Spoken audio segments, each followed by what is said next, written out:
Well, there is no more awesome sight in all of motor racing than a four-wide salute to kick off round one of the 2010-2011 World Series Sprint Cars, thanks to our friends at Mansells Car Carriers. The real surprise packet here this weekend, Stephen Lyons on debut with the Monty Motorsport team. What a result for him to be on the front row, Jay. Great result. Obviously a fantastic team. Buzzy Buswell, the crew chief. Lyons is a great driver, but a great start in World Series. David Murcott too, lightning fast in the Vortex Wings top 8 shootout. And Ian Madsen too, sight unseen in the TMG fabrication. Number 32 gets himself up into the top 6 as well for tonight's 30-lap A main. Set for a start, Murcott in the black and red number 83. His crew chief and good mate Dave Sharman turning the spanners. Set to go racing! Oh, it got a bit ugly between Lyons and Murcott. Going down into turn 1, Murcott tagged the wheel of Stephen Lyons and upside down goes the main line. Dynalog Dynamometers number 83 Eagle. Wow, both those drivers on the front row, on the gas. We'll take a look at the replay here. Dave Murcott just gets over the right rear of Steve Lyons. It's so easy to do. Tough break for Dave. Yeah, it started a little earlier coming out of turn 4. They got together. It was an ugly start. We're just seeing the officials here gently lowering the car back onto its wheels. You don't want to do any more damage than is already done. And this is a brutal blow for Murcott because, as you know, JJ, in points with World Series, you have to finish every race. It's so critical with points. Lyons and Farr. It's a pair of 7s on the front row. Would you bet against a pair of 7s? Maybe not tonight, folks. Robbie Farr steps up on the outside front row and leads him down into turn 1. Max Dumsey in the Valvoline number 5 alongside Ricky Maiolo as Farr checks out. There is the Australian champion, James McFadden. Now also in there is Matthew Reid driving the Jason Johnson car. Oh, Ian Madsen. He hit the wall hard there, Jay. Got in there. Now he's got to be careful that there's no rear end damage on that car. Very lightweight rear ends. It is easy to damage it. Most of these drivers running the middle to the low side of the speedway, but James McFadden looking for something up top. We saw him do it in an earlier heat race. He must have liked what he found up there. Brian Mann doing an outstanding job in the Capalaba Wreckers number 16, the powder blue, or Billman blue. Performance Wholesale number 16 moved from a J&J chassis to an Eagle chassis. His dad, of course, is now the owner of the company. And gee, isn't there some Eagles in Australia this year? They're definitely becoming more popular. They make a good product, and a lot of top-line drivers, including Robbie Farr, changing over the Eagle chassis this year. Jason Sides coming through the B main. He's up in that rough stuff on the racetrack trying to find a groove to get him forward. Well, he qualified very late in the order and wasn't able to get himself up high enough in the points side of things there, so he's had to work. McFadden has some paint on the right rear tyre as well, so he's hit the wall. And now we see South Australian from Mount Gambier, in fact, Stephen Lyons. Oh, and Cameron Gessner. Great onboard pictures here, JJ Mineeff, as Gessner really hustles him in turn 1. Well, Cameron Gessner's found a groove on the low side. Gets a lot of traction coming off the corners. You can see the car actually leap forward. One thing I noticed here, though, is early in this race, Steve Lyons has that wing already jacked way back. So whether the setup they're looking for, you can see that the wing on that car is further back than the guys around him. So Steve Lyons has already moved that wing back with a hydraulic controller, trying to adjust the balance of the race car. Ricky Maiolo down the bottom side and Jason Sides up high, starting to fly in that Toyota Genuine Parts car.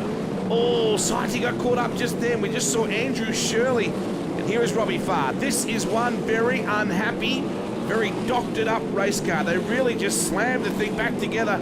It is race taped, it is welded, it is cut and shut. Somehow, Farr is arm wrestling it around. Well, it's Robbie Farr. When that green flag comes out, I mean, he's just going to get on the gas and try and get himself a win. Steve Lyons doing a fantastic job on the low side. Robbie Farr is leaving the door open, though. And we saw earlier that Cameron Gessner was getting a lot of drive down low. Steve Lyons is trying to do something similar. He's been up next to Robbie Farr a few times. Tries here again. We've got a multi-groove racetrack, and that's what you want, particularly now as the leaders are getting into lap traffic. You know, Jay, there was some speculation or some discussion. Was Robbie Farr going to be a bit softer now he has his little boy Colton? Yeah, right. He's still a bar wrestling brawler, this man. I mean that with a sprint car these days. He has settled down a lot off track, but on track, he's still an aggressive, physical customer. Lyons is giving him plenty. What a debut for Monty Motorsport. but this Mount Gambier racer, a former national sedan champion in the street stock side of things, and always been a very handy racer, moved over from the Dave Challenge deal onto Monty Motorsport, and hasn't he done a great job? Well, now we're going to see the high-speed game of chess. You've got Robbie Farr that's been running on the top side, Steve Lyons down low, but they're going to be in lap traffic. Now we're about halfway through this race as well, so we're seeing the fuel load burn off with the sprint car. Basically, the entire fuel load sits behind the rear axle, so as the race goes on, the fuel load burns off, that car starts to raise up in the back, and it definitely changes the balance as the racetrack's changing. There's a big groove down low coming out of turn 4, big rut almost that really offsets the cars. They come off turn 4. Cameron Kestner in third, the Metal Corp number 68 as we zoom in on the Barry Waldron-owned East Coast Pipeline number 7. A pair of 7s here at the moment, and closing in 2 is James McFadden, the Australian Sprint Car champ, as they put a lap down on Andrew Wright. And there is the American Tyler Walker in the Titan Garage's other new car, working on the Todd Wanless number 2, and Walker goes through. Walker qualified well, struggled in an earlier heat race and started out at position 7. He's used to these boring type of racetracks, so expect to see him come on strong as the race develops. One of the most talked about Americans in recent times. He's a talented racer out of Los Angeles, California. Let me tell you, there aren't too many sprint car drivers out of Los Angeles. There he is now, hustling the Titan Garage's car. Brian Mann, top 5 at the moment, doing an outstanding job in that Eagle. Farry coming up on more lap traffic. Looks like it will be Trevor Green this time. Just waiting for this man, James McFadden. He doesn't like to run the bottom. Down in turn 1 and 2, we see most of the field on the bottom of the racetrack. And here in 3 and 4, there's still a couple of grooves, and McFadden continues to persist up on the top side. The track continues to slick off. Robbie Farr, he just keeps that same distance from Steve Lyons. I mentioned it before, that wing way in the back now for Lyons. He's got to be careful. If he rolls off the throttle, the car will want to go straight ahead. Look at this, Tyler Walker coming after Ian Madsen, who certainly has the Scandinavian ski slope like Lyons going. Look at that top wing. It is tugged way back and up high. This is busy now. This is the battle for 5th. Man to your left. Look at Tyler Walker on the top side. The Californian making a big charge now as he comes after Brian Mann. He's aggressive. He's up on the wheel. Charging from position 8 or 7 or 8 on the 4th row of the grid. And now Madsen trying to work him back on the bottom. Well, you got 2 super aggressive racers in Ian Madsen and Tyler Walker. They get together. Jesus, the tyre. Tyler Walker has cut down the left rear in that contact. I'll race like that with you two. I raced him clean the first couple laps. He wants to try to run me in the wall and pop my tire, give me no room to race. That's how I'll race him back. And you know what? There's plenty more races to come. I felt good. The car was good. The Titan 36 car was fast. And you know what? That's not how you race people. You race people the way you want to be raced. So that's how he's going to get raced. There's a very, very fired up Tyler Walker. Back at the restart now. We have 8 laps remaining. And Robbie Farr, that race car is a handful. Watching James McFadden with Brian Mann, and Brian starting to get up in the saddle now, Jay. And McFadden to the high side on Gessner. Look out, here comes the Australian champion. Well, just when we thought Brian Mann was going to pass McFadden, he just drove around the outside of Gessner. Good close racing here. Robbie Farr still in the lead of the track, slickening off. We've got a great race here with a few laps to go. McFadden on the high side here, coming after the second place driver Lyons. He's got nothing to lose. Sitting down in the gutter, he's just going around and around with everybody else. Why not put it up on the high line and let her eat? Well, he's making positions now. McFadden chasing after race leader Robbie Farr. Robbie's car again gets hooked down in that low line rut coming off turn 4. McFadden's coming. Farr is defensive. He's got the car down the bottom. The car is wounded. And Farr is low percentage at the moment. He's down the bottom. McFadden coming after him. Onto the main straightaway. Oh, there's contact. McFadden has a monster crash. That was brutal. Out comes the steering wheel. The Australian champion's car in ruins. And McFadden climbing out of a massive wreck, Jay. Well, the 2 cars getting together. Great to see that James McFadden is okay. Obviously, he's pretty shaken around. He got into the fence a ton. Let's take a look on the replay. Oh, man. Farry come off turn 4. That car was pushing into the corner pretty tight. He had to get her in early. No room left for James. Just the wrong place at the wrong time for this poor young guy. Well, it looked like Robbie Farr's car came off the corner, got a stack of left rear drive, and it drove it up the racetrack. And unfortunately for James McFadden, he was in the wrong spot at the wrong time. He had a heck of a race car, but unfortunately it's wrecked now.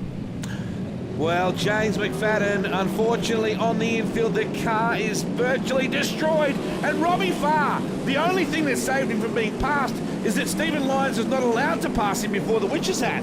Well, that car is still a handful, Wade, and as we spoke before, the fuel load's burning off, the whole balance of that race car's changing. It was okay at the start of the race. Robbie was manhandling. It is awfully tough for him now. Ian Madsen starting to look up high as well now, trying to move on Brian Mann. Your leader is Robbie Farr. Oh, Brian Mann hit the wall then. Oh, Madsen, all four wheels off the ground when he hit the drain then. We're going to go restart situation here. The Blackshaw's entry of Ian Loudon. He is out and climbing out.